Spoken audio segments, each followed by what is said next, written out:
Assalamualaikum warahmatullahi wabarakatuh.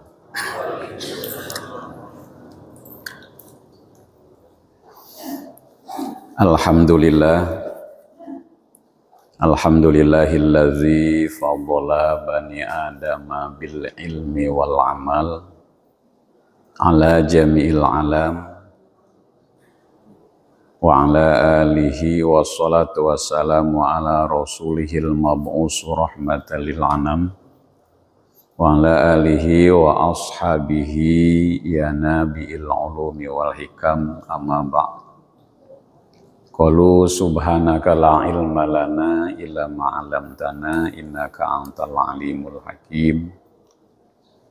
Qala rabbi shrah li sadri wa yassir li amri wahlul 'uqdatam min lisani yafqahu qawli waj'alni waziran min ahli washdid lisani wahdi qalbi bihaqi nabika Muhammadin sallallahu alaihi wasallam. Rabbi zidna ilma warzuqna fahma amin ya rabbal alamin. Qala Allah ta'ala fi ayatihil karim bismillahirrahmanirrahim. Ya ayyuhallazina amanu taqullaha haqqa tuqatih wa la tamutunna illa wa antum muslimun. Wa qala ta'ala aidon yarfa'illahu allazina amanu minkum wallazina utul ilma darajah al-ayah. Wa qala nabiyyu sallallahu alaihi wasallam man salaka tariqan ilal ilmi sahalallahu bihi tariqan ilal jannah. Wa qala aidon alaikum bi mujalasatil ulama aw istima'il hukama fa inna allaha yuhyil qalbal maitata bi nuril hikmah kama yuhyil ardal maitata bima'il matar. Al hadis wallahu a'lamu bimuradih. Yang saya hormati bapak-bapak para jamaah Masjid Nurul Iman, ibu-ibu yang alhamdulillah selalu istiqomah hadir di tempat yang mulia ini dalam rangka yaitu melaksanakan kewajiban kita dalam rangka tholabul ilmi, yang mudah-mudahan senantiasa langkah baik kita, duduknya kita di tempat yang mulia ini senantiasa dicatat satu amalan ibadah yang diterima di sisi Allah Subhanahu wa ta'ala. Dan mudah-mudahan senantiasa kita nanti dikumpulkan, digolongkan, yaitu beserta orang-orang yang soleh, dikumpulkan beserta guru-guru kita, para ulama-ul amilin, yang mudah-mudahan senantiasa kita semua selalu diberikan keberkahan di dunia wal akhirah. Dan insya Allah mudah-mudahan kita selalu diberikan keistiqomahan terus untuk ngaji, karena ngaji ini adalah suatu perintah yang diperintahkan oleh Allah Subhanahu wa ta'ala kepada kita sebagai hamba Allah. Karena di antara orang yang akan menjadi musuh iblis, di mana Rasulullah Sallallahu Alaihi Wasallam bertemu dengan musuhnya, yaitu iblis. Musuh kita itu iblis. Rasul bertanya kepada iblis, wahai iblis, siapakah di antara musuhmu yang kamu benci? Maka iblis menjawab, wahai Muhammad, di antara musuhku yaitu adalah al-alimul amilun, orang yang berilmu, orang yang belajar dan dia mengamalkan ilmunya. Itu adalah di antara orang yang dibenci oleh iblis. Itu adalah orang yang dibenci daripada umatmu, wahai Muhammad. Maka di antara golongan yang dibenci oleh iblis itu adalah kita-kita semua. Ya. Maka ketika orang belajar dan terus belajar dan berusaha mengamalkan ilmunya, itu terus selalu digoda oleh iblis laknatullah. Yang memang iblis itu adalah sampai hatta yaumal qiyamah, sampai akhir detik darah penghabisan kita, terus dia selalu menggoda kita. Maka pada mimbar ini Rasulullah SAW menyampaikan kepada kita, alaikum bimujalasatil ulama awistima'il hukama. Alaikum, tetaplah kalian semua duduk beserta para ulama, para alim, awistima'il hukama, atau dengarkan hukum-hukum yang disampaikan oleh guru-guru kita. Kenapa sebabnya? Fa innallaha yahyuhil qalbal maitata binuril hikmah. Karena Allah akan menghidupkan hati kita yang mati. Jadi hati yang mati itu hati yang tidak pernah kumpul di pengajian. Hati yang tidak pernah ngaji selama hidupnya, sibuk dengan kehidupan dunia saja. Karena yang bisa menghidupkan hati yang mati itu adalah binuril hikmah, dengan cahaya ilmu. Maka dengan belajar ini hati kita akan hidup. Tanda hati yang hidup itu diantaranya ketika dia diberikan nasihat, ketika dibacakan Al-Quran, ya, dia bergetar hatinya. Ya, itu tanda-tanda orang yang hidup hatinya. Ketika diberikan nasihat, dia menerima nasihat yang disampaikan oleh guru atau saudaranya atau orang tua. Itu diantaranya.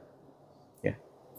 Kalau hati yang mati itu tandanya ketika dia diberikan nasihat, dia tidak menerima apa yang dinasehati tersebut. Ya. Itu diantaranya. Maka hidupkanlah hati kita binurul hikmah, dengan cahaya ilmu. Kalau zikir itu adalah untuk melembutkan hati kita. Ya. Ala bizikrillahi tatmainul qulub. Kalau ngaji, belajar itu adalah untuk menghidupkan hati kita, selalu mengingat kepada Allah Subhanahu wa taala. Kama yuhyil ardhal maitata bima'il mator, sebagaimana Allah hidupkan alam dunia yang kering ini bima'il mator, dengan air hujan. Maka ketika air hujan turun, ya, menyiram alam dunia ini, maka alam dunia ini menjadi subur. Seperti halnya hati kita, misalkan kita lama tidak kita ngaji, tidak kita belajar, tidak berzikir, maka ketika kita ngaji dan belajar, maka insya Allah hati kita akan hidup terus, dan sampailah usul kepada Allah, hati kita selalu berzikir, mengingat kepada Allah Subhanahu wa ta'ala. Itu yang perlu kita sampaikan. Maka saya nggak bosan-bosan ngaji terus, ya. Kalau nggak sanggup tiap hari, ya seminggu sekali, ya. Dan insya Allah kalau nggak sanggup seminggu sekali, ya sebulan sekali lah, ya. Kalau sebulan sekali kelamaan, ya. Ya seminggu sekali lah, ya. Gitu. Tanaman kalau hujan itu sebulan sekali, ya, itu bisa mati kalau tanaman yang masih baru. Ya. Tapi kalau seminggu sekali, insya Allah, ya. Apalagi tiap hari gitu kan hujannya, insya Allah akan hidup hati kita. Insya Allah yang saya baca ini kitab I'anatul Talibin, syarah dari Fathul Mu'in, di Shahifah 164, ya. 164, ya. Kita masih menerangkan di antara rukun sholat, ya. Bismillahirrahmanirrahim. Qolal mu'alif rahimallahu wa nafa'ana bi'ulumihi wa ta'lifihi fidarain. Bismillahirrahmanirrahim. Wa sunna fis sujudi wad'u angfin bal yuta'akadu li khobarin sahihin. Landen sunaken fis sujudi ing dalam sujud wad'u angfin opo andokon cungur. bal yuta'akadu balikan tahden kukuhaken ya wadu angfin li khobarin sohihin karena hadis kang soheh wa min samalan saking ujar kono khobarin sohihin ukhtiro den pilih ujubuhu opo wajibe ya wadu angfin. Jadi di antara kemarin kita menerangkan tentang syarat sahnya sujud, ya. Syarat sahnya sujud, ya. Syarat sahnya sujud, jadi harus sujud dengan memakai 7 anggota sujud. Mana 7 anggota? 7 anggota yang pertama adalah jidat, ya, kening, jidat. Ini adalah termasuk anggota sujud. Bahkan jidat ini wajib terbuka. Itu diantara anggota sujud. Ya. Kemudian yang kedua telapak tangan. Berarti kedua telapak tangan, tangan kanan dan tangan kiri. Berarti terhitung 3 anggota sujud. Ya. Kemudian yang keempat dan yang kelima yaitu kedua lutut, ya, atau dengkul kata orang Sunda atau orang Jawa, dengkul, ya. 2 dengkul berarti terhitung 4 dan 5. Kemudian butunul asobi rijlain yang ke-6 dan yang ke-7 adalah telapak atau jari telapak kaki kanan dan telapak kaki kiri. Maka telapaknya ini jari telapak kaki, dia posisinya nggak boleh begini, ya, harus begini, nempel, ya. Karena itu termasuk daripada anggota sujud, ya. Maka di dalam melaksanakan sujud 7 anggota ini harus nempel ke tempat sujud atau ke tempat sholat, ya. Yang wajib terbuka adalah 2, yaitu jidat. Yang sunnah terbuka adalah 2 telapak tangan dan 2 telapak kaki kiri dan kanan. 2 telapak kaki tangan kiri. Yang wajib tertutup adalah 2 lutut. Kalau lutut ini wajib tertutup. Karena lutut ini bagian daripada aurat, ya. Aurat laki-laki. Kalau aurat perempuan itu seluruh wajah, ya, terkecuali yaitu muka, ya, terkecuali muka. Itu di dalam sholat. Tapi kalau di luar sholat, pendapat Imam Syafi'i, ya, itu seluruh anggota badan, ya, seluruh anggota badan itu termasuk aurat kalau di luar sholat. Kalau pendapat Imam Syafi'i. Tapi kalau pendapat Imam Syafi'i pun di dalam sholat sama dengan pendapat yaitu Imam Abu Hanifah. Karena Imam Abu Hanifah di luar sholat itu adalah seluruh wajah terkecuali muka, ya, dan kedua telapak tangan. Itu pendapat Imam Abu Hanifah, ya. Jadi monggo mau pakai bergo silahkan, ya. Kalau nggak pakai bergo atau cuman hanya pakai kerudung, berarti kita di luar sholat pakai mazhab Imam Abu Hanifah, ya.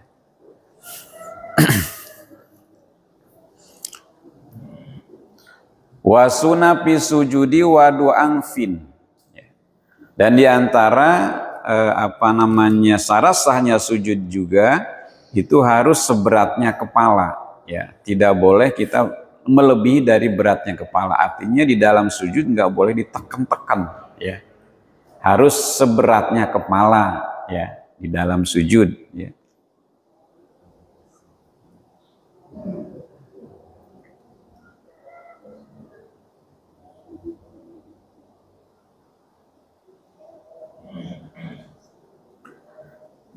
Dan anggota sujud yang harus kita letakkan, apa yang terlebih dahulu, kemarin kalau nggak salah sudah dijelaskan, ya.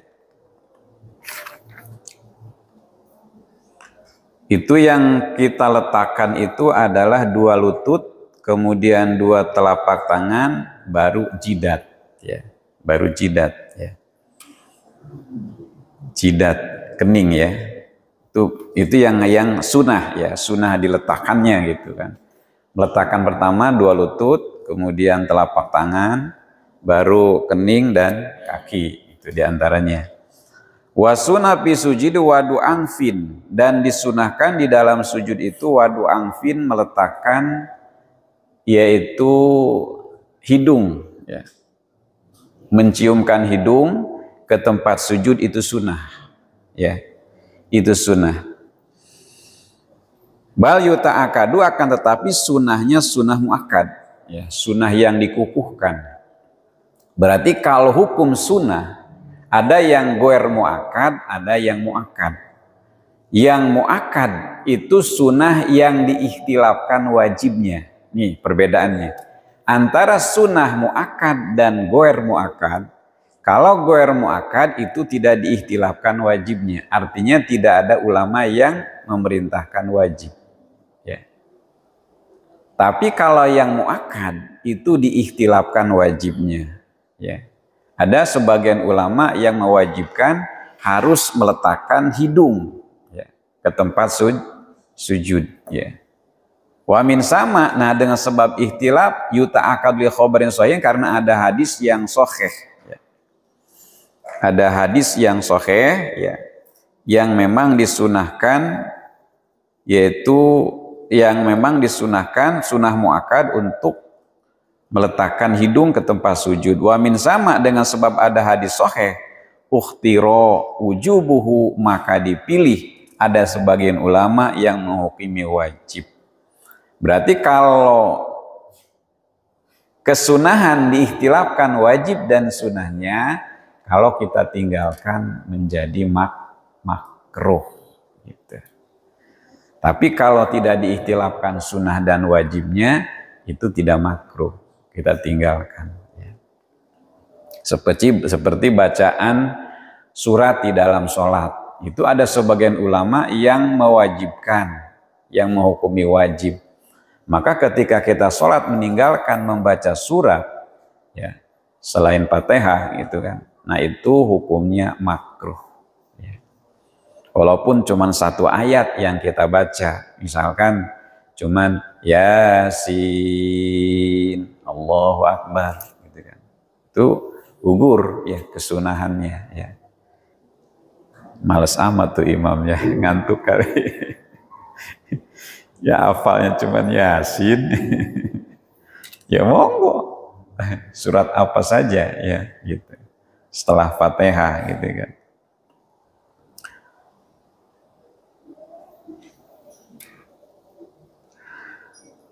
Wa yusan wad uruk bataini awalan mutafariqataini qadros ibrihin, dan di dalam tartib, ya, tartib kesunahan meletakkan anggota sujud itu disunahkan, yang pertama kita letakkan ke tempat sujud adalah rukbatain.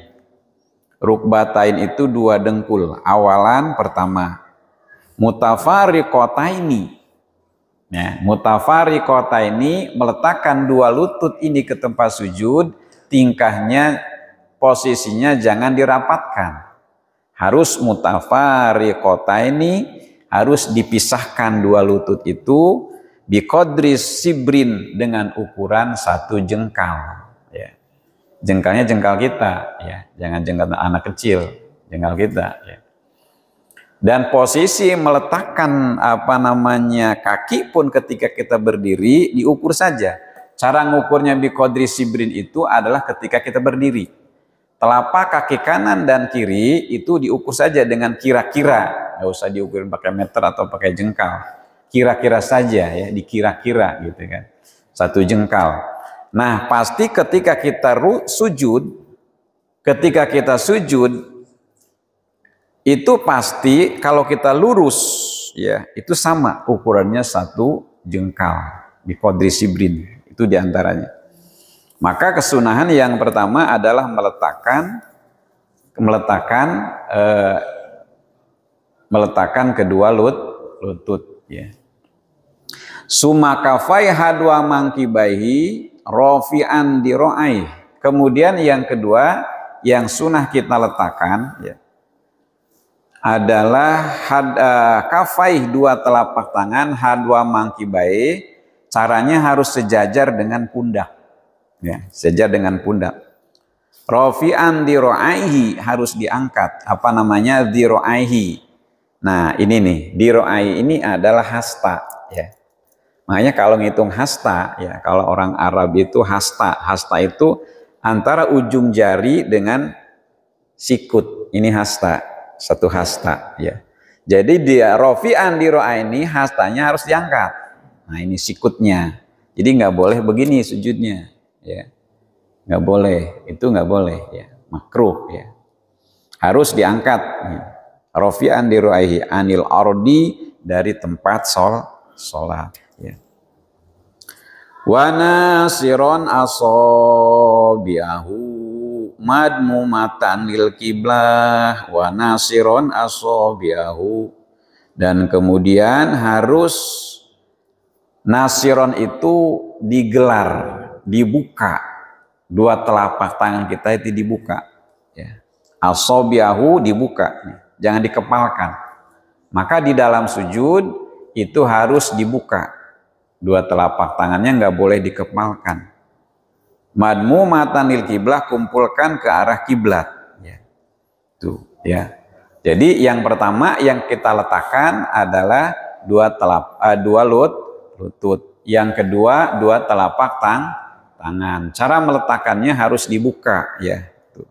Harus dibuka. Nggak boleh begini. Mentang-mentang dia tukang push up tentara ya begini sujudnya. Enggak. Sama aja, mau tentara mau kita ya sipil, tetap aja kita harus seperti itu sholatnya ya. Sama ya, yang diajarkan oleh Nabi kepada sahabatnya ya.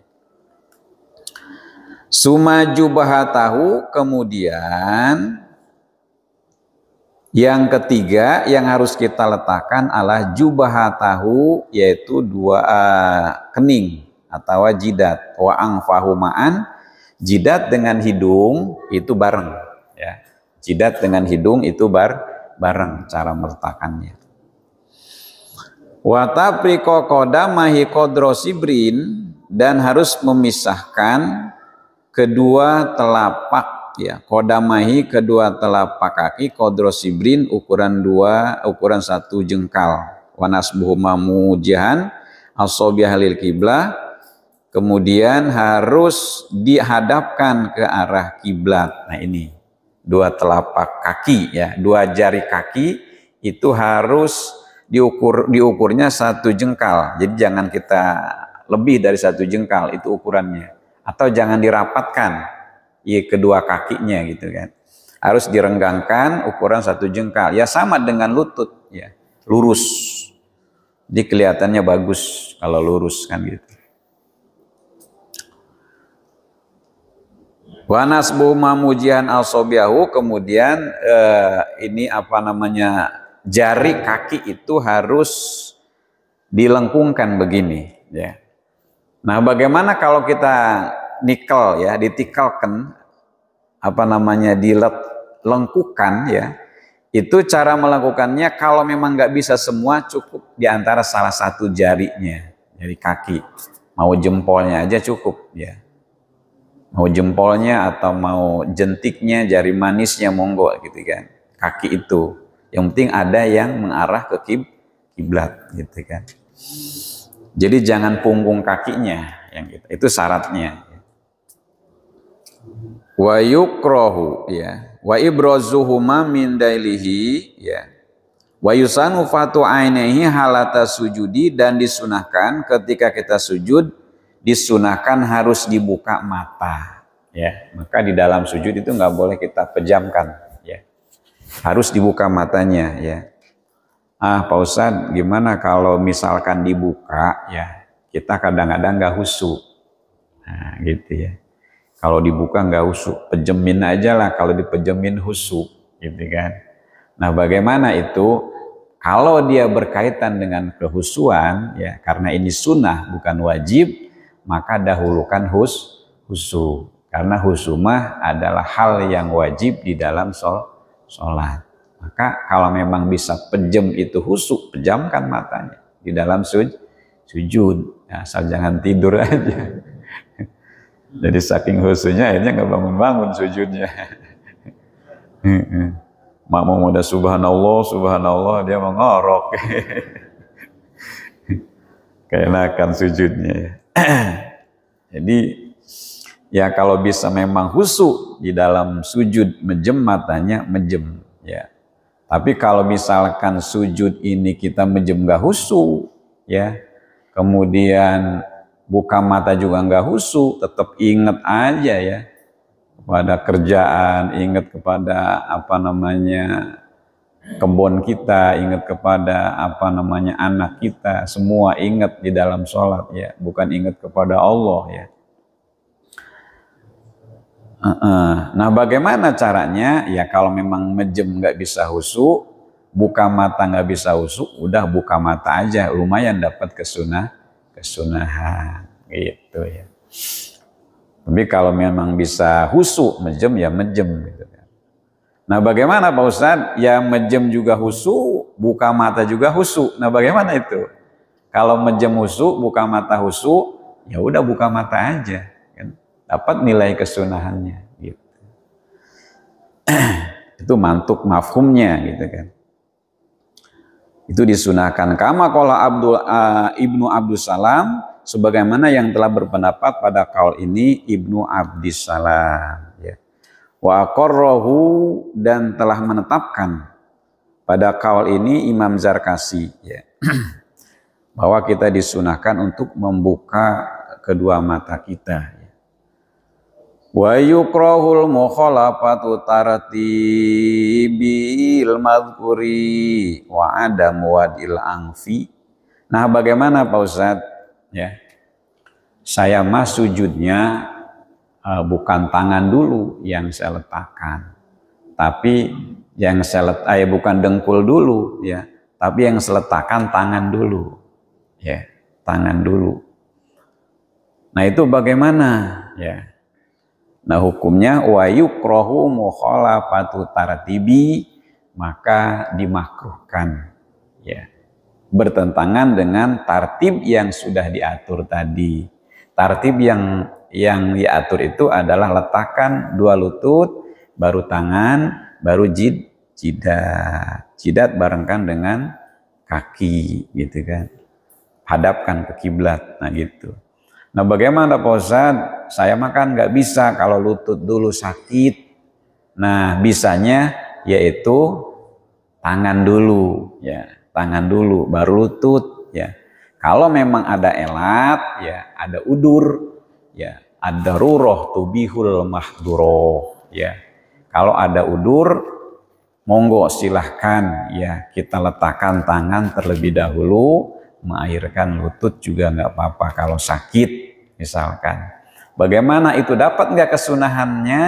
Dapat kalau memang itu darurat karena udur tadi. Tapi kalau tidak ada udur, maka ketinggalanlah sunahnya, bahkan makruh gitu kan. Sayang ya kalau nggak kita lakonin.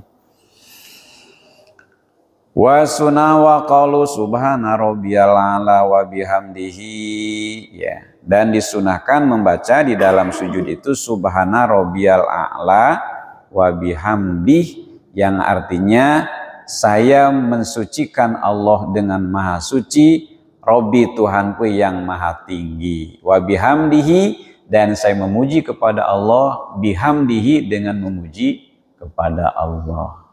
Ya, asalnya begini kalimatnya, subhanallah ay usabihu subhanallah, wa bihamdi ay ahmadullaha wa bihamdi ay ahmadullaha bihamdi gitu. Kalau ngaji kelimah mah gitu kan. Subhanallah, subhanallah, subhanallah, subhanallah. Artinya saya mensucikan Allah, saya mensucikan Allah dengan maha suci Allah. Allah itu maha suci, bersih dari sifat makhluknya. Ya. Allah itu wujud, tapi wujudnya Allah tidak sama dengan wujudnya kita. Itu maknanya, ya. Allah melihat, tapi melihatnya Allah tidak sama dengan melihatnya kita. Kalau kita mau melihatnya dengan mata, Allah mah dengan dat melihatnya, tidak sama dengan makhluk, ya. Allah menciptakan, ya. Kita juga bisa, ya, membuat, ya. Tapi membuatnya kita, menciptakannya kita tidak sama dengan menciptakannya Allah. Jadi jangan kita samakan. Itu makna daripada tasbih. Subhana rabbiyal a'la wa bihamdih. Kalau misalkan Pak Ustadz susah lah kalau dimanain begitu. Udah kita niat baca tasbih mengagungkan Allah. Hikmahnya nanti itu tasbih akan menjadi hijabam minanar, akan menjadi penghalang daripada api neraka nanti, ya. Itu tasbih yang kita baca. Subhana rabbiyal a'la wa bihamdi. Bahkan kalau kita maknain baca tasbih di dalam salat subhana rabbiyal a'la wa bihamdi khairun minad dunya wa ma fiha, itu lebih baik daripada dunia dan seisinya, ya. Kalau kita bisa melihat pahala daripada tasbih yang kita baca di dalam sholat atau di luar sholat, ya. Jadi ada satu cerita, ya, di mana Nabi Allah Sulaiman, ya, dia seorang nabi bahkan seorang raja. Kalau sudah disebut raja kan pasti kaya, banyak hartanya, ya. Dia melihat daerah-daerah kekuasaan di perkampungan yang jauh dari keramaian, ya. Daerah Welaga ke sana lah gitu, ya, daerah gunung kalau daerah sini mah gitu. Nabi Sulaiman itu. Nah, di satu kampung ada seorang ustadz, ya, ada seorang alim. Dia kerjanya cuma ngajar TPA, Batasa, ya. Pecinya udah kupluk, gitu, ya. Tahu kupluk nggak? Udah udah nggak layak dipakai lah. Gitu. Kata seorang ustadz itu begini. Kata seorang ustadz, wahai Nabi Allah Sulaiman, engkau seorang nabi, seorang raja, bahkan engkau adalah orang yang betul-betul, ya, kaya gitu kan. Sangat bahagia sekali gitu, ya. Udah seorang nabi, orang kaya, ya. Banyak hartanya gitu kan. Seorang raja gitu kan. Kata Nabi Allah Sulaiman, ya, kepada seorang ustadz tersebut, wahai ustadz, ya, tasbih yang kau baca wahai ustadz itu khairun minad dunya, ya. Wa ma fiha, lebih baik daripada dunia dan seisinya. Jadi orang yang nggak diberikan harta jangan berkecil hati, ya. Banyakin kita baca tasbih, ya. Karena tasbih ini adalah merupakan amaliyah kita nanti yang akan menyelamatkan kita di hadapan Allah, menyelamatkan kita dari siksaan api neraka. Maka hikmah di antara tasbih yang kita baca di dalam sholat adalah hijabam minan nar, sebagai penghalang kita dari siksaan api neraka, ya. Dan kesunahan di dalam tasbih itu ada, ya, ada akol itu paling sedikit, ya, di dalam membaca tasbih itu adalah marotan, satu kali. Subhana rabbiyal a'la wa bihamdih, ya. Itu ukuran tumakninah. Subhana rabbiyal a'la wa bihamdih. Itu ukurannya, itu sudah diukur. Itu akol paling minimal. Kemudian galibnya itu adnal kamal, ya. Itu 3 kali, ya. Salah sama roh 3 kali, subhana rabbiyal a'la wa bihamdi, subhana rabbiyal a'la wa bihamdi, subhana rabbiyal a'la wa bihamdi, ya. Kemudian akmal itu sempurnanya, ya. Di dalam membaca tasbih di dalam sholat, ya, itu adalah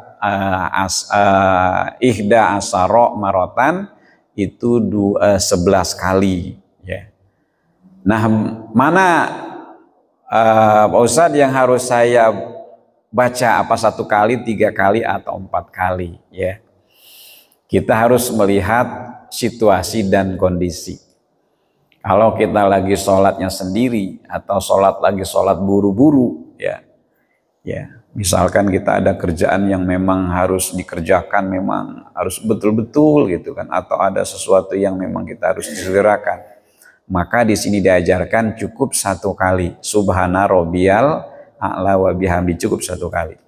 Kalau kita posisi menjadi imam, menjadi imam nih, kalau kalau 1 kali terlalu sedikit, terlalu cepat amat nih imam, Kalau 11 kebanyakan, ada yang ngegerutu nanti makmumnya kan gitu. Nah, bagaimana? Khairul umuri awsatuha, udah yang sedang-sedang aja 3 kali, subhana rabbiyal a'la wa bihamdi, subhana rabbiyal a'la wa bihamdi, subhana rabbiyal a'la wa bihamdi. Cuman jangan buru-buru, yang cepet-cepet. Dan harus terdengar lihat telinga sendiri gitu kan. Kalau akmalnya sempurnanya itu adalah 11 kali Kalau kita posisi sholat sendiri nih, sholat sendiri itu monggo baca tasbihnya 11 kali Kita lagi dikasih sehat badan gitu kan, sholat sholat baik sholat wajib maupun sholat sunnah, nggak apa-apa baca 11 kali, itu akmalnya jangan lebih dari 11 kali, terkecuali di luar sholat. Kalau di luar sholat boleh mau 100 kali, mau 1000 baca tasbih juga nggak apa-apa Subhanallah alhamdulillah wala ilaha illallah wallahu akbar, baca tasbihnya itu monggo silahkan gitu Tapi kalau di dalam sholat ditaksis diajarkan subhana rabbiyal a'la wa bihamdi. Niat kita mengagungkan Allah, mensucikan Allah, memuji kepada Allah subhanahu wa ta'ala. Kalau kita sudah banyak memuji kepada Allah, maka kita akan dipuji oleh Allah subhanahu wa ta'ala. Ni'mal abdu annahu awwab. Itu saja mungkin kajian yang bisa saya kaji, saya baca, dan ada banyak lagi bacaan-bacaan tasbih yang diterangkan oleh ulama, cuman yang masyhur saja subhana rabbiyal a'la wa bihamdi ada diantaranya ditambah dengan Allahumma laka sajadtu wa bika amantu wa laka aslamtu sajada wajha lilladzi khalaqa wa sarahu wa syaqa samahu wa basarahu bihaulihi wa quwwati tabarakallahu ahsanal khaliqin. Monggo ditambah itu kalau kita punya hafal Itu dari sahabat dari hadis sahabat Kalau yang sahih dari Rasul subhana rabbiyal a'la wa bihamdi. Itu saja mungkin Bapak Ibu jamaah yang saya sampaikan. Mudah-mudahan sedikit ada manfaatnya, dan insya Allah nanti mungkin masih ada ruang tanya jawab saya tutup dulu dengan wabillahi taufiq wal hidayah. Assalamualaikum warahmatullahi wabarakatuh. Baik, ada 2 pertanyaan. Yang pertama tentang bagaimana caranya setan itu takut dengan kita. Bagaimana caranya setan itu takut dengan kita. Nah, di mana tadi di awal saya menyampaikan bahwa ketika kita ngaji, ketika kita belajar dan mengamalkan ilmu yang kita kaji, yang kita bahas, yang kita dengar, kita amalkan, itu setan takut. Setan itu kita dibenci oleh setan, kita menjadi musuh setan diantaranya. Nah, bagaimana caranya supaya takut dengan kita? Jadi diteruskan hadisnya, tidak cukup kita ngaji, tidak cukup kita mengamalkan ilmu. Karena kata Rasul, al-alimu halaka ilal amil. Orang yang berilmu itu akan celaka. Ilal alim, arti celakanya akan tergoda oleh setan. Akan tergoda oleh setan. Karena setan itu cuma hanya benci aja, tapi dia bisa ada ruang untuk menggoda kita. Ilal amil, terkecuali ulama yang bisa mengamalkan ilmu. Kita belum selamat nih, belum ya, dari godaan setan terus. Wal amiluna halaka ya. Wal amiluna halaka illal mukhlisun. Orang yang bisa mengamalkan ilmu ya, dia akan celaka illal mukhlisun, terkecuali orang yang bisa ikhlas ya. Jadi cara kita supaya apa namanya, supaya dibenci oleh setan, apa tadi dah jawaban pertanyaan? Takut dengan kita, tidak lain kita harus ikhlas di dalam mengamalkan ilmu kita. Bagaimana cara ikhlas? Cara ikhlas itu ada 3 ya. Cara ikhlas itu ada 3, ada ikhlas awam, ikhlas khas, ada ikhlas khawasil khas ya. Ikhlas awam itu adalah amalun li ajli sawabi dunya wal akhirah, satu pekerjaan amal ibadah yang kita lakukan tapi tujuan kita ingin pahala dunia dan pahala akhirat ya.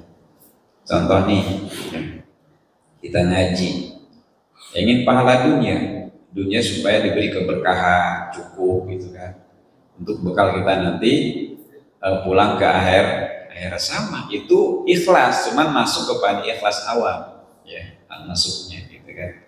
Kalau ingin keberkahan dunia misalkan, ingin keberkahan dunia kita misalkan, kita sedekah ya, ingin supaya apa namanya ditambah keberkahan dunianya, supaya banyak dunia kita bisa banyak sedekah, sama ikhlas. Cuman ikhlasnya ikhlas awam, masih ada nilai ikhlas. Ada nih ikhlas khas. Nanti ini ikhlas khas itu amalun li ajli qurbillah, amalun satu amal perbuatan hanya mendekatkan diri dia kepada Allah, tidak ada tujuan yang lain, hanya ingin dekat kepada Allah ya, itu ikhlas khas ya. Allah ikhlas yang khusus ya. Kemudian ada yang ketiga ikhlas khas, amalun li ajlillah, satu amal ibadah, satu amal perbuatan tujuannya hanya karena Allah. Udah kita ngaji karena Allah aja udah, karena memang ngaji diperintahkan oleh Allah. Nah itu udah cukup, nggak ada tujuan yang lain, hanya karena Allah. Itu ikhlas khas. Mungkin itu mah ikhlasnya para tabiin, ikhlasnya para nabiin ya, para rasul dan para nabi. Kalau ikhlas itu udah, kita mah minimal ikhlas awam aja lah gitu kan. Jadi antara orang yang memang kita ditakuti oleh setan itu, diantaranya adalah orang yang bisa mengamalkan ilmu dan ikhlas di dalam mengamalkan. Cara ikhlas, jangan pernah kita berhenti belajar, terus belajar dan belajar. Belajar berjamaah, belajar baca Quran, belajar ngaji, belajar berzikir gitu kan, belajar sholat terus. Jangan sampai kita berhenti belajar sampai kapan? Minal mahdi ilal lahdi, sampai kita masuk ke liang lahat ya. Paham Pak? Ya, itu yang pertama jawabannya ya. Kemudian dan sampai takut kita kepada Allah. Kalau sudah bisa martabat ikhlas, insya Allah kita takut kepada Allah. Itu setan pun akan takut kepada kita ya. Akan takut ya. Kalau kita belum bisa mengamalkan ilmu, belum ikhlas, itu masih belum takut setan masih. Terus kita tergoda terus gitu. Karena kita mah bukan nabi. Kalau nabi ini maksum, artinya dijaga oleh Allah. Kalau kita mahfud itu jaga, artinya tetap kalau kita belum betul-betul ikhlas, ada celah setan untuk menggoda kita. Kemudian yang kedua, pertanyaannya bagaimana kalau kita sujud pakai cadar, kemudian tertutup jidatnya, keningnya, itu bagaimana sujudnya? Maka sujudnya tidak sah ya. Karena tidak sah berarti sholatnya pun tidak sah itu ya. Karena termasuk anggota sujud yang wajib terbuka adalah jidat. Makanya ada pendapat Imam Syafi'i dan Abu Hanifah ya, tetap di dalam sholat itu perempuan walaupun dia aurat tetap wajib terbuka ya, muka itu wajib terbuka di dalam sholat, walaupun pendapat Imam Syafi'i atau Imam Abu Hanifah sepakat ulama ya wajib harus terbuka. Makanya gak ada orang sholat pakai cadar, terkecuali yang nggak paham gitu kan. Cukup Pak? Ya. Baik Ibu, Bapak, hadirin jamaah, mari kita sama-sama berdoa kepada Allah. Mudah-mudahan senantiasa kita diberikan kekuatan iman Islam, diampuni dosa kita, senantiasa dikabulkan hajat kita diberikan keberkahan oleh Allah Subhanahu wa taala, bisa istiqomah, diberikan kesehatan, bisa diberikan banyak umur sehingga kita masih bisa berkumpul bermuajah haji dan taklim ini.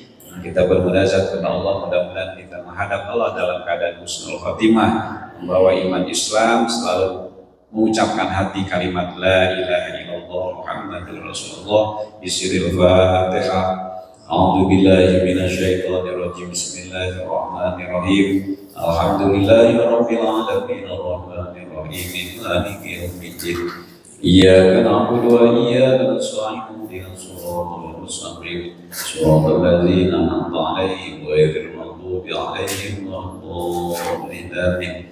Ya Hayyu ya Qayyum ya Dzal Jalali wal Ikram ala dinil iman wal Islam. Allahumma shalli wa sallim ala sayyidina Muhammadin fil awwalin wal akhirin wa barik wa sallim wa radhiyallahu ta'ala an sadatina sayyidina Rasulillah asma'in. Amin amin alhamdulillahi rabbil alamin hamdan naimin hamdan syakirin hamdan zakirin hamdan yuwafi ni'amahu wa yukafi mazidah. Ya Rabbana lakal hamdu kama yanbaghi li sadati wajhikal karim wa 'azimi sultanik. Allahumma salli wa sallim ala sayyidina Muhammadin salatan tujina biha min jamil ahwali wal afas wa taqtilana ya Allah biha jami'al hajaz wa tutahhiruna biha min jami'i sayyi'at wa tarfa'una biha indal a'la darajat wa tuballighuna biha aqsal ghayas min jamil khairati fil hayati wa ba'dal mamati innaka la kulli syai'in qadir. Allahumma ya man wa fi 'umrihi kainun ya man wa fi ilmihi muhitun ya man wa fi isihi latifun ya man wa fi lutfihi syarifun ya man wa fi dhatihi qadimun ya man wa fi fi'lihi hamidun ya man wa fi izzihi latifun ya man wa fi masdihi munirun ya man wa fi 'ataihi kasirun. Allahumma akrimna minka binul fahmi wa akhrijna minal dhulumatil wahmi wal jahli wal biladi warzuqna fahman nabiyyin wa hibdul mursalin wa ilhamal malaikatal muqarrabina bi rahmatika arhamar rahimin. Allahumma rabbana ya Allah hab lana min azwajina wa dhurriyyatina qurrata a'yuni waj'alna lil muttaqina imama. Rabbi awzini an ashkura ni'mataka allati an'amta 'alayya wa 'ala walidayya wa an a'mala shalihan tardah wa aslih li fi dhurriyyati tubtu ilaika wa inni minal muslimin. Rabbana taqabbal minna wa innaka antas samiul 'alim wa tub 'alaina ya maulana innaka antat tawwabur rahim. Rabbana ya Allah atina fid dunya hasanah wa fil akhirati hasanah wa qina adzabannar. Shalli wa sallim ala jami'il mursalin walhamdulillahi rabbil alamin. Bismillahil Fatihah. Bismillahirrahmanirrahim. Alhamdulillahi rabbil alamin arrahmanir rahim maliki yaumiddin.